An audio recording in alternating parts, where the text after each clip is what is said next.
И цело Скопје чаршија да ечи, ке рече познатата Благица Павловска. Што е прекрасен опис за состојбата на еден плоштад во Скопје кој сакаше да остане анонимен. Ланчо ги имаме на линк од протестите кои се случуваат таму по повод загадениот воздух. Ланчо, не те гледам, што се случува?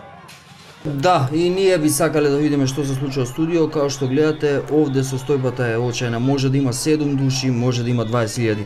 Ќе пробам да најдам соговорник во маглата. Абе, нима фаќа за цицка мањак?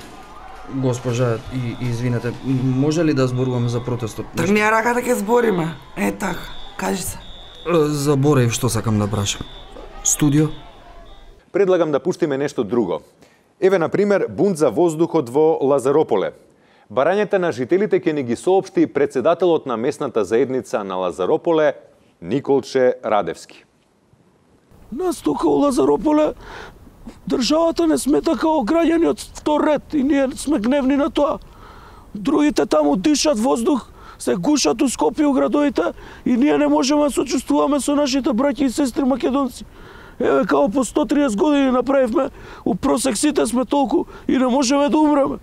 Па да апелирам до таа влада, нека чукне главата, нека направи една фабрика у Лазарополе или Дрисла, да може и ние еднакво да дишиме, да не третираат исто, така ли е?